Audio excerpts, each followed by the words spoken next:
Hello friends and my dear students, welcome back to my channel Phoenix Physics. Today we are going to learn electric field due to continuous charge distribution. What is continuous charge distribution of a system? The continuous charge distribution of a system is a system in which the charge is uniformly distributed over the conductor. Here the conductor may be charged wire or charged sphere or charged metal sheet or charged metal ring. This is two-dimensional one and this is three-dimensional. Simply we can say infinite number of charges are closely packed and have minor space between them. You know that with the help of Coulomb's law and the superposition principle, we can easily find out electric field E and net force due to system of charges or discrete system of charges. What is discrete? Discrete means it is not continuous, which means each charge is different. You know that quantization is possible only in microscopic level. What is quantization? It is denoted by the letter Q, which is equal to an integral multiple of fundamental unit of charge E. What is the meaning? Only integral multiple of charges will transfer from one object to another. This is nothing but quantization, and this quantization is possible only in microscopic level. We have already derived electric field formula also. What is the electric field formula? That is E is equal to 1 by 4 pi epsilon naught Q by R square R cap. This is electric field formula. Then how do you calculate force? Force, which is nothing but electrostatic force. Force is 1 by 4 pi epsilon naught Q1 Q2 R square R cap. Suppose if you have system of charges, means we use superposition principle. Then how do you calculate force? That is F1 total is equal to F12 plus F13 plus F14. Suppose if the charge distribution is continuous rather than discrete, we can easily generalize the definition of electric field. How do you define the electric field for continuous charge distribution? Simply divide the charged object into infinitesimal pieces, and then each infinitesimal pieces can be treated as a point charge. This is the usual method. So every time we cannot use superposition principle. Why? Conductor has infinite number of charges. We cannot apply superposition principle all the time. So instead of applying superposition principle, we should adapt calculus method. There are two types of method. One is differentiation, another one is integration. Here, in order to find out the electric field at some point P, we should use only the integration method. Let us see how to apply integration method. Charged object is divided into large number of charge elements, that is del Q1, del Q2 up to del Qn, like this. Each charge element can be treated as a point charge. Then only we can apply superposition principle. You know that Coulomb's law and superposition principle is applicable only for point charges. So here charged object is divided into large number of charge elements, and each charge elements can be treated as a point charge. Then how do you find out the electric field at P? For our better understanding, I have taken only three elements, del Q1, del Q2, del Q3. Here we are going to find out the electric field at point P. What is R1? The distance between P to del Q1. The distance between P to del Q3 is R3. The distance between P to del Q2 is R2. Then what is R cap? It is nothing but unit vector from del Q to P. Now I want to find out the electric field at P due to the charged object, which is approximately equal to sum of electric field at point P. Sum of electric field means delta E1, delta I plus delta E2 plus delta E3. So sum of electric field at point P due to the charged element. So these electric fields are formed by charged element. How do you write the expression? That is E. E is equal to, you know the formula. What is electric field formula? 1 by 4 pi epsilon naught Q by R square R cap. Here you can write 1 by 4 pi epsilon naught. Instead of Q you can write del Q1 divided by R1P square R1P cap plus del Q2 divided by R2P square R2P cap. Like that you can write del Qn divided by RNP square RNP cap. 1 by 4 pi epsilon naught is common. Del Q1 means this element, del Q2 this element. Here I have only 3 elements, but I am considering n number of elements. So you should write n term also. Now, how do you generalize the electric field? This electric field is approximately equal to, here also approximation symbol. So electric field is approximately equal to 1 by 4 pi epsilon naught summation over I is equal to 1 to n delta Qi divided by RIP square RIP cap. Suppose if you substitute 1 means you can get the first term, 2 means second term, n means you can get nth term. Here what is this Qi? Qi is nothing but ith charge. What is this RIP? Distance from P to ith charge. Then what is RIP cap? This is nothing but unit vector from ith charge to P. So this is the general expression. Here we applied Superposition principle and found out the result. I have continuous charge distribution. You know that if it is continuous charge distribution means you should adapt calculus method. Especially in calculus we should use integration method.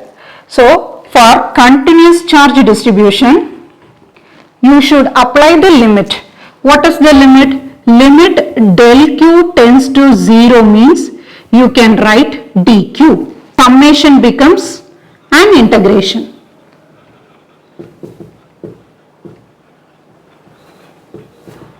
Then how do you write the expression? E is equal to 1 by 4 pi epsilon naught summation becomes integration. Then instead of del Qi you can write dq. Why? You should apply the limit. Limit del Q tends to 0 means dq. So instead of del Qi you can simply write dq. Instead of RIP square simply write R square R cap. This is the general expression for continuous charge distribution. So electric field at point P for continuous charge distribution is equal to 1 by 4 pi epsilon naught integral dq by R square R cap. So what is this dq? dq is nothing but infinitesimal charge. Then what is R? R is nothing but the distance from P to dq. R cap is nothing but unit vector from dq to P. There are 3 types of charge distribution. One is linear charge distribution, another one is surface charge distribution, final one volume charge distribution. For this linear charge distribution you can consider charged wire. For this surface charge distribution you can consider a thin metal sheet. For this volume charge distribution you can consider metal sphere or any other irregular shape of the charged object. In the linear charge distribution, the charge Q is uniformly distributed along the wire of length L. So the length of the wire is L. The charge of the wire is Q.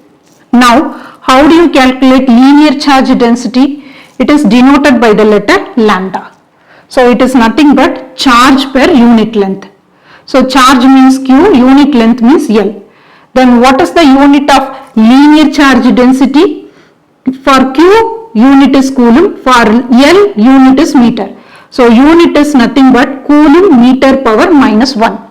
From this formula, I can easily calculate Q. Q is nothing but lambda L. In this charged wire, I am going to consider only the small portion, say infinitesimal length. Infinitesimal length means very small length, say that is dl. In this portion the charge is dq. Now I want to find out the electric field at P due to this small portion, due to this charge element. Then how do you find out the electric field? You know the general formula 1 by 4 pi epsilon naught integral dq by r squared r cap. Here the charge present in the infinitesimal length. Infinitesimal length means this portion alone. Then instead of q you can write dq, instead of l you can write dl. Then find out the electric field. Here instead of dq I am going to substitute lambda dl. Here lambda is a constant, take it outside. E is equal to lambda by 4 pi epsilon naught integral dl by r square r cap. This is our final expression. The charge Q is uniformly distributed on the surface. The surface area of the metal sheet is say A and the charge is Q. Then how do you calculate surface charge density? It is denoted by the letter sigma. It is nothing but charge per unit area. So charge means Q, unit area means A. Then how do you write the unit? Here coulomb, area unit is meter power minus 2. So the unit for surface charge density is coulomb meter power minus 2. From this formula you can easily calculate Q. Q is nothing but sigma A. I am going to consider one small portion on the surface of the metal sheet. Say this portion is dA. So the charge present in the infinitesimal area, that is dA. So how do you write the charge? That is dq is equal to sigma dA. Instead of q you write dq, instead of a you should write dA. Then at point P, due to this small infinitesimal surface area dA.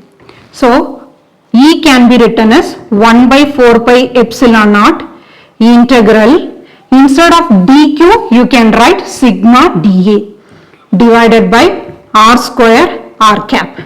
Here also sigma constant, take it outside. Sigma divided by 4 pi epsilon naught integral dA by r square r cap. This is our final expression. Same way I am going to calculate for volume charge distribution.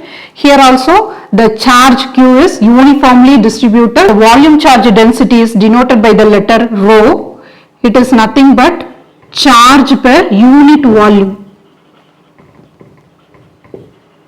that is Q by V. The unit for volume charge density is coulomb meter power minus 3. Then if I want to find out Q means you can write rho V. I am going to consider infinitesimal volume, that is dV. So the charge present in the infinitesimal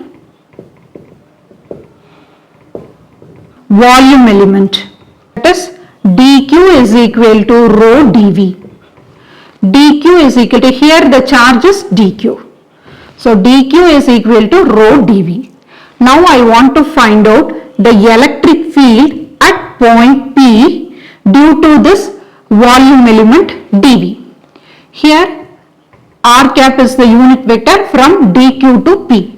R is nothing but the distance between dq to P. The electric field due to volume element is E is equal to 1 by 4 pi epsilon naught integral, instead of dq you should write rho dv divided by r square r cap. Here also rho is constant, so rho divided by 4 pi epsilon naught integral dv by r square r cap. This is the final expression. So in this class we discussed about what is continuous charge distribution of a system. If it is continuous charge distribution means how do you calculate electric field? For this electric field we should use integral method. E is equal to 1 by 4 pi epsilon naught integral dq by r square r cap. Then we discussed about three types of charge distribution: linear charge, surface charge and volume charge distribution. Then we derived Electric field formula for all the three charge distribution. I hope this video is useful to you. If you like my video, please share and subscribe my video. Thank you.